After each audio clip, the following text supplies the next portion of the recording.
L'émission Enjeux de société est une production de TCRP, la télévision du Rocher-Percé. Il y a de ça 10 ans, il n'y avait pas autant de maraîchage. Et c'est le niveau 3 où on juge que quelqu'un est en mesure de bien évoluer dans le milieu, dans la société qui est la nôtre. Mais si on faisait un bilan des 15 dernières années de l'argent que Facebook et Google ont amassé sur le dos, entre guillemets, des publications. Ça recule d'il y a 20 ans à peu près. C'était un village là, par année qui fermait en Gaspésie. On le sait, le Canada a pour objectif d'être carboneutre à l'horizon 2050. Donc nous, on va monter des projets avec les pêcheurs. De faire un compost maison de qualité, c'est très possible. Quand les finances personnelles sont bien gérées, que le magasinage en soi paraît au budget et est bien déterminé, c'est un outil qui peut être très, très utile. Le regroupement Les Sages-Femmes du Québec est l'association professionnelle des sages-femmes du Québec. Il représente plus de 230 sages-femmes exerçant la profession partout dans la province. Il œuvre depuis au développement de la profession. Le regroupement Les Sages-Femmes du Québec défend également le libre choix des lieux d'accouchement pour les femmes ou les personnes qui accouchent. Le regroupement Les Sages-Femmes du Québec a déposé un mémoire dans le cadre de la commission parlementaire sur le projet de réforme du système de la santé. Le regroupement Les Sages-Femmes du Québec met en avant sa vision et ses recommandations pour préserver l'autonomie professionnelle des sages-femmes.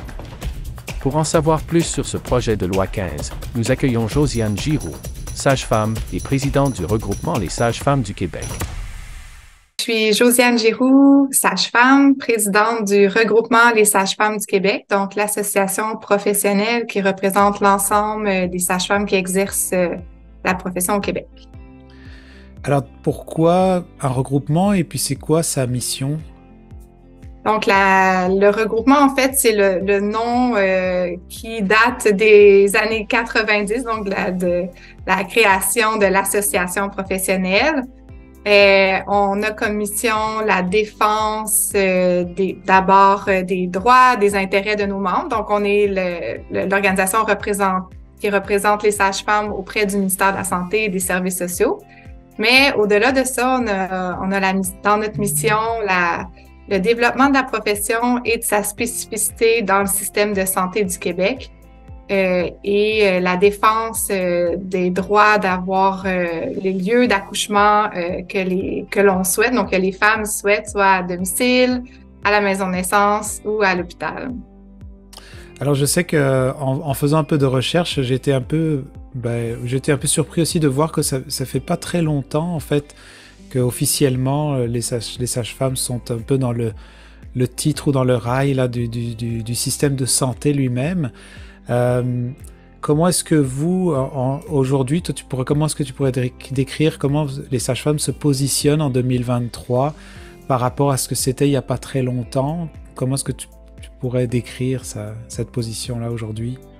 Mais en fait, effectivement, la légalisation a eu lieu en 1999 après un projet pilote qui a impliqué plusieurs maisons de naissance dans les années 90 dont les services de sage-femme étaient analysés. Il y a une étude qui est sortie, un bilan des projets pilotes qui était très positif qui a mené à la légalisation de la profession.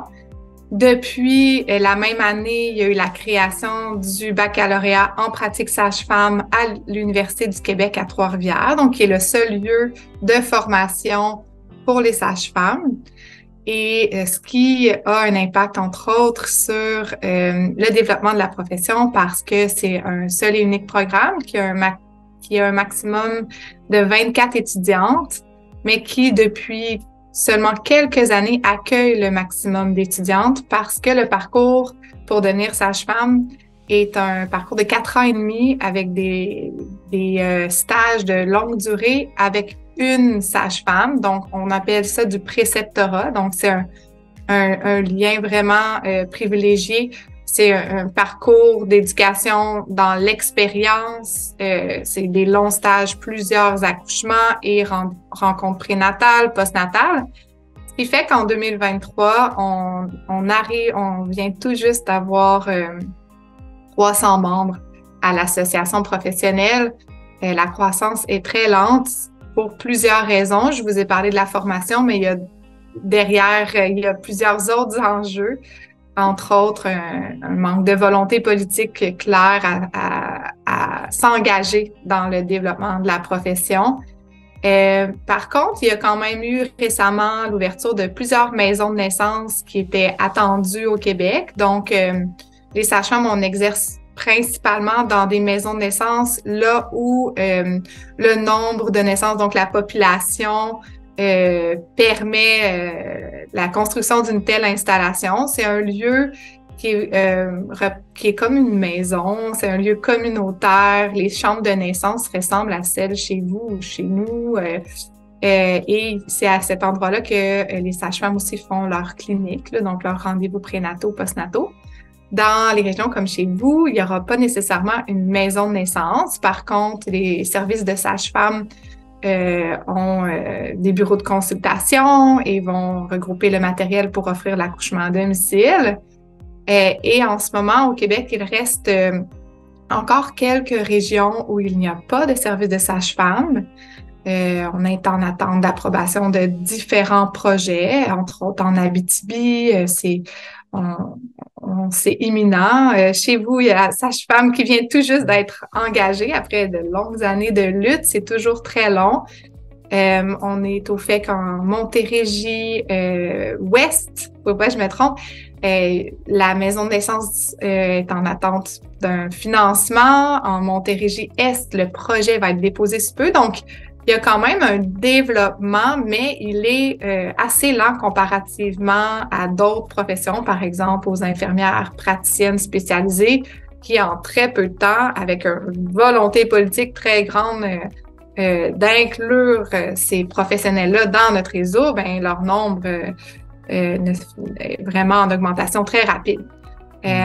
Donc, c'est là où on en est là, en 2023, disons, un peu les mêmes constats. Il y a des avancées, mais c'est quand même pas aussi rapide qu'on souhaiterait pour les familles qui attendent les services. Alors, avant qu'on s'en aille dans le volet peut-être un peu plus politique, j'avais encore quelques questions par rapport à comment est-ce que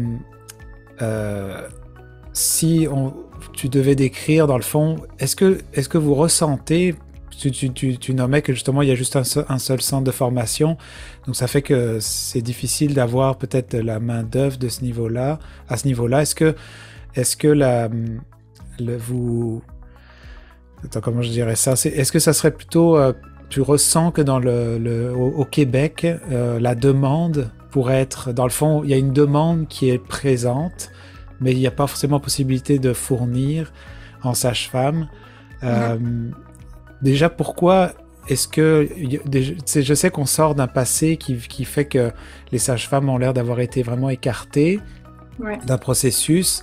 Maintenant que vous êtes de retour, on dirait qu'il y a un engouement aussi, il y a comme un phénomène, les gens peut-être s'informent un peu plus. Est-ce qu'on le goût peut-être de revivre, de se réapproprier l'accouchement? Est-ce que tu ressens ça, qu'il y a comme un... Comment tu vois que le Québec, lui, est en demande de ça ou pas? Oui, tout à fait. La demande est très élevée dans toutes les régions du Québec. Il y a des groupes, là où il n'y a pas de service de sage-femme, il y a des groupes citoyens qui réclament les services. Et il faut savoir que la légalisation de la profession ne serait jamais arrivée sans la mobilisation citoyenne. C'est venu d'une demande, d'une lutte sociale, d'une demande des femmes, des familles. La pression était énorme dans les années 80 quand on regarde justement au niveau des archives, mais le refus complet et total au niveau des corporations médicales. Donc, disons qu'en 2023, la demande augmente de notre point de vue. On n'arrive pas à combler les besoins dans... Les listes d'attente sont très élevées là où il y a des services de sage-femme. En fait, je pense que c'est de la contamination positive. Je pense que les femmes, longtemps, on a raconté les histoires d'accouchement ou arrêté de parler de l'accouchement, mais on l'a raconté de façon négative, traumatique. ce qui a été fait, c'est quand même la médicalisation de la naissance. C'était une appropriation complète et totale du corps des femmes, là. Il y avait une perte de pouvoir incroyable. Il y a une volonté de se réapproprier cet événement-là par les femmes et les familles et aussi d'en parler positivement, mais d'en parler en fait. Et le fait que les personnes en parlent plus, ça amène des discussions, ça amène, je pense que ça ramène sur la table, qu'est-ce que je veux pour durant ma grossesse, mon accouchement, mon postnatal, comment je veux le vivre. Donc, c'est pas nécessairement avec une sage-femme, mais minimalement, la discussion permet de réaliser qu'il y a des options. Je pense que c'est simplement ça aussi. Et face aux possibilités, les sages-femmes en font partie des possibles professionnels pour les femmes qui sont en santé, là, en ce sens où il y a quand même des particularités de santé des personnes qu'on pourrait pas suivre. Mais effectivement, globalement, il y a un intérêt grandissant. La COVID a accentué, si on veut, ce besoin-là de ne pas aller à l'hôpital pour un événement dont la personne n'est pas malade. Au contraire, puis elle veut pas que son bébé soit malade non plus lorsqu'il va naître. Donc, c'est sûr que ça a augmenté la demande aussi d'accouchement hors centre hospitalier, donc que ce soit à la maison de naissance ou à domicile. Fait qu'on en est là en 2023, puis en toute franchise, nous, on n'a pas tenu de sondage récemment parce qu'on est convaincu que de toute façon, on n'arriverait pas à remplir cette demande-là, mais on pense qu'elle est plus élevée, la demande qu'il y a 10 ans là, pour des soins par des sages-femmes. D'accord. Est-ce que c'est comme s'il y avait, dans le passé, la médicalisation de ce processus de naissance a comme effacé des mémoires collectives, une autre façon de faire, et aujourd'hui, votre travail, ce serait de remettre un peu dans la mémoire, un peu de rappeler que il y a aussi, comme tu dis, peut-être d'autres options. Comment est-ce que maintenant, si on va dans un volet un peu plus politique, pourquoi est-ce que c'est encore si difficile? Pourquoi il y aurait une réticence aussi forte de la part, je sais pas, je vais nommer le terme gouvernement, mais je sais pas si je mets tout dans le même paquet, mais que ce soit le ministère de la Santé ou qui gère tout ça. Est-ce que vous vous sentez déjà soutenu quand même, un peu appuyé ou pas du tout? Comment ça marche de votre côté? Comment tu vois ça? C'est sûr que dans mon rôle, je suis en contact avec les différents niveaux. On a le gouvernement, on a le ministère et son ministre, et on a des directions avec des professionnels qui œuvrent pour la profession. Nous, on est aussi en lien avec les groupes citoyens qui luttent, on lutte ensemble. Mais au niveau du gouvernement, la méconnaissance demeure. L'incompréhension de la façon dont on travaille et du lien entre l'organisation d'un service de sage-femme et les besoins des familles. Comment on est organisé dans nos services, c'est pour répondre à la demande des femmes et des familles d'avoir un suivi tel qu'on l'offre en ce moment, c'est-à-dire un suivi en continuité. On fait le prénatal, on est à l'accouchement, on est en postnatal. Durant tout ce suivi-là, les femmes, les personnes enceintes vont aller voir d'autres professionnels pour des questions très spécifiques, entre autres l'échographie. C'est pas dans notre champ de pratique. Si elles ont besoin d'avoir une consultation avec un médecin spécialiste, mais sinon, on fait tout. Donc, prise de sang, les différents dépistages, le suivi complet et un suivi global, c'est-à-dire qu'on va pas que regarder ce qui se passe au niveau du corps de la personne, mais bien dans le processus qu'elle vit et ses conjointes aussi, tout le monde ensemble, comment ils vont d'une façon globale. Et ça, c'est unique dans le fond dans le réseau de la santé du Québec. Et c'est nos meilleurs souvent, ce qu'on dit, c'est que les meilleurs porte-parole de ce qu'on fait, c'est ceux qui l'ont vécu. Donc, c'était assez particulier parce que dans le parcours du développement de la profession sage-femme au niveau politique, nos meilleurs alliés ont été ceux qui auront bénéficié des services sage-femme parce qu'ils vont avoir compris ce dont on parle. Dans l'expérience, je pense que c'est là la meilleure façon d'arriver à voir en fait toutes les petites subtilités qui viennent avec les mots que je viens de vous partager, entre autres sur ce qu'est un suivi sage-femme. Et au niveau du gouvernement, il faut constamment, puis de la population, puis on en est conscient, puis c'est notre travail aussi d'éduquer au niveau de la population. Mais au niveau du gouvernement, il faut aussi le faire. On était aux auditions publiques de la Commission pour la santé et services sociaux sur le projet de loi 15 la semaine dernière, là, il y a une semaine, où l'Ordre des sages-femmes du Québec était entendu. Et la première question du ministre Dubé a été « Mais pouvez-vous nous rappeler ce qu'est une sage-femme? » Et il avait entre les mains le mémoire de l'Ordre des sages-femmes du Québec et il savait qu'il serait présent cette journée-là. Donc, vous pouvez voir d'où on part. Et pourtant, dans ce projet de loi qui est mené par ce même ministre, les changements qui sont apportés à notre profession sont majeurs et pourraient transformer la façon dont on exerce auprès des familles. Donc, on sait qu'on est un petit groupe, on le comprend. Par contre, on est réclamé et demandé depuis plus de 40 ans. Et c'est là où on arrive, là, après justement plusieurs décennies là, de lutte, à commencer à se dire, ben, tu sais, faut aller au-delà du nombre, mais voir les besoins de la population, puis les besoins sont pour des services de sage-femme. Donc, ça demeure qu'au niveau politique, il n'y a pas l'engagement. T'sais, pour nous, c'est une démonstration claire qu'il n'y a pas un engagement et plutôt une vision encore très limitée des possibilités qu'on pourrait amener, puis pourtant très reconnue dans la littérature. L'OMS a sorti un document fort l'année dernière demandant à tous les pays du monde d'investir dans la profession sage-femme pour améliorer globalement la santé des populations parce que l'arrivée d'un bébé est transformateur dans la vie de tout le monde. Et lorsqu'il y a des difficultés durant cette période-là, tout type de difficultés, ça a des impacts pour le reste de la vie chez les personnes qui le...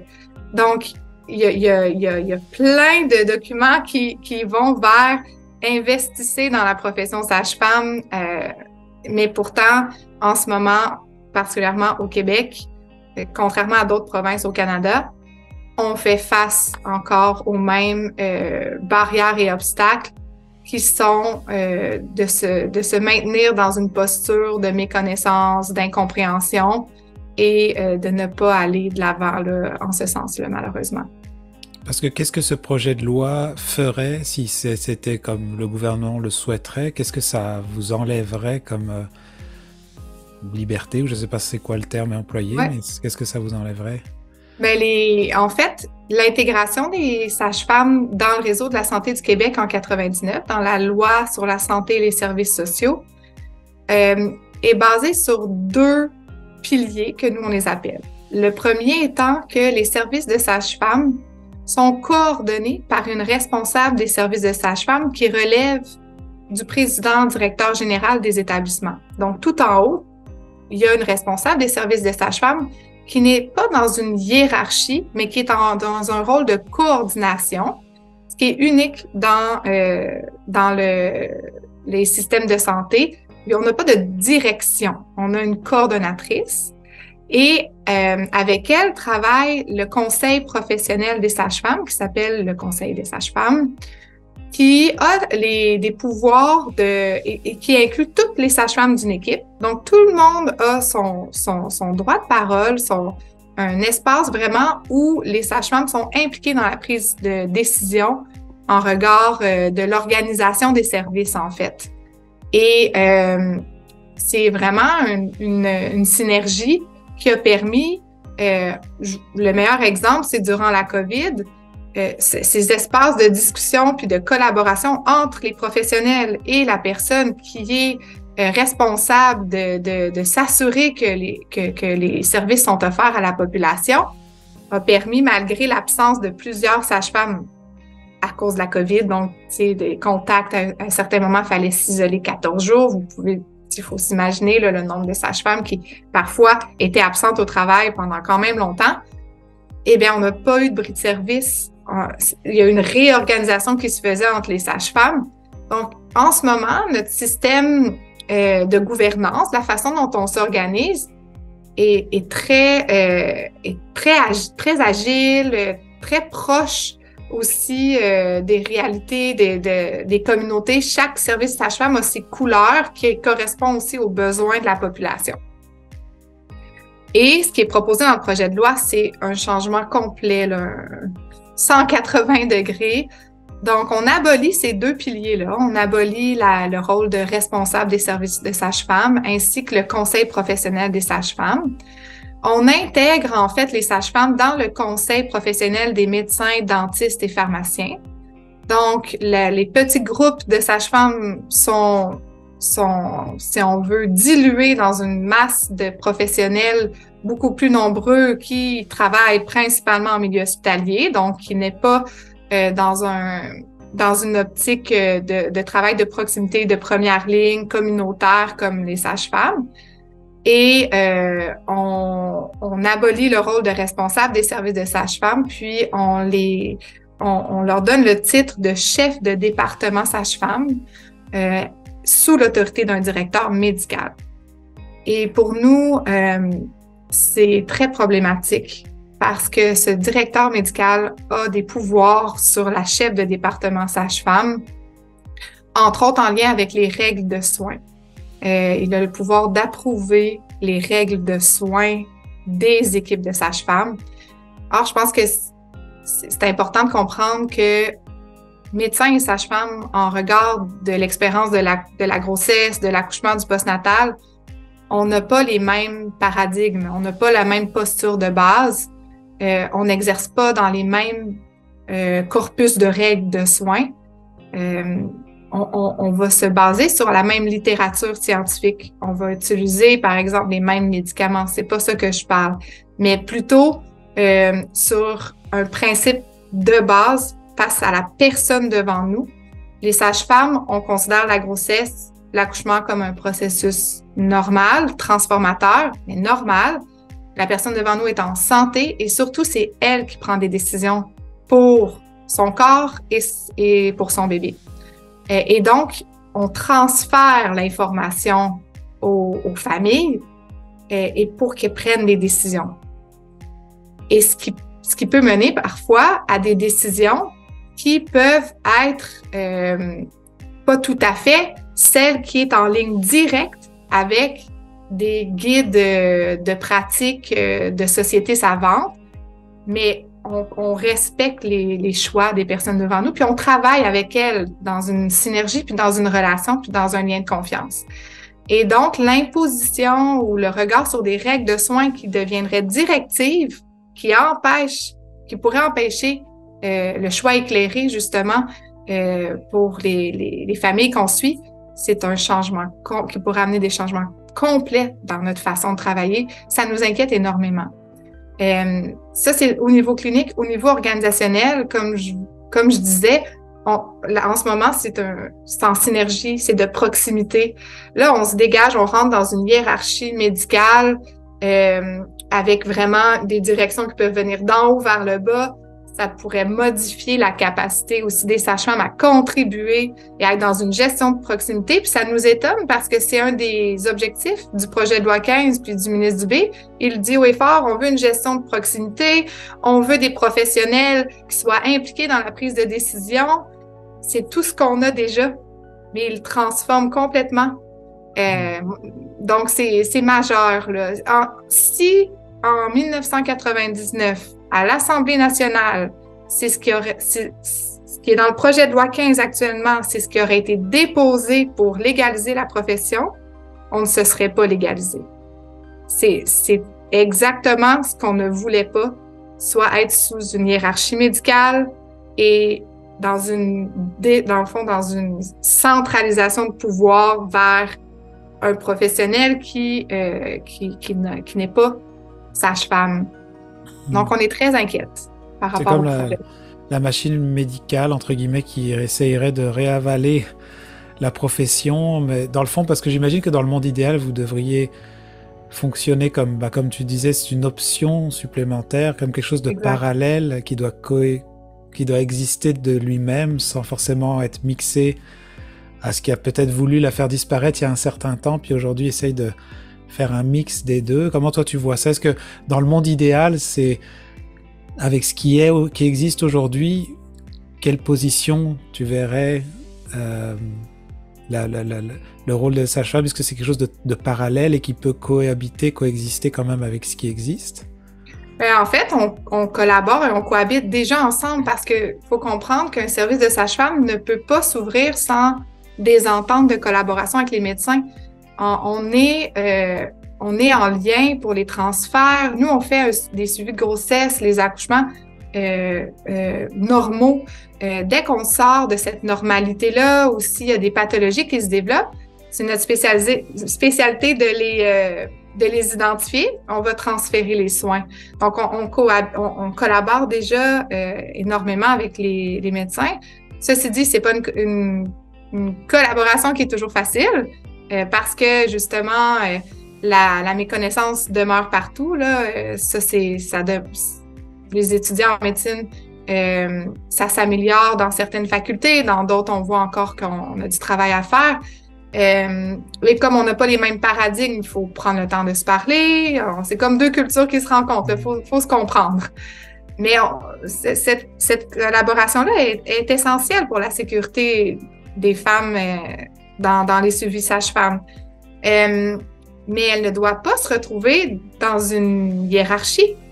Le choc des approches pourrait vraiment avoir des impacts aussi sur la sécurité des femmes parce que si elle oblige une modification des pratiques des sages-femmes, on sort aussi du modèle qui a fait ses preuves puis qui est celui qui vient aussi avec un niveau de sécurité puis de qualité des soins. Donc, on a écrit un mémoire qu'on va déposer dans les prochains jours à la commission et on fait ressortir l'élément que tu amènes qui est qu'on se questionne sur est-ce que c'est dans une vision du gouvernement de nous ramener vers l'hôpital parce qu'un chef de département, historiquement, là, un département, c'est un département d'hôpital. Peut-être qu'il veut l'étendre, mais nous, on est en première ligne. C'est assez particulier de donner ce titre-là là, à une sage-femme qui coordonne les services de sage-femme. Donc, c'est sûr qu'on demeure un peu avec certaines préoccupations à ce niveau-là. Ceci dit, on sait que au niveau de la direction santé-mère-enfant au ministère de la Santé, il y a une vision que les sages-femmes offrent des soins en santé reproductive et sexuelle plus larges, là, pas seulement dans le modèle de continuité, mais peut-être venir répondre à d'autres besoins des populations, que ce soit justement peut-être plus en allaitement, dans le dépistage des ITSS. Il y a des besoins auxquels on pourrait répondre qui sont dans notre champ de pratique et qu'on devrait travailler avec d'autres professionnels en ce sens-là, puis on est tout à fait en accord avec ça. Mais ça ne doit pas passer par une hiérarchie médicale, ça fait aucun sens, puis ça ne va pas nous permettre justement de continuer à amener et notre approche puis nos couleurs dans le système de santé du Québec, là. Et pour terminer, est-ce que comment tu vois l'avenir? Est-ce que c'est quand même optimiste? Est-ce que vous avez, je comprends que là, vous êtes vraiment dans ce processus de déposer des rapports pour essayer de changer un peu l'angle, ou même peut-être complètement l'angle de ce qui a été proposé par le gouvernement.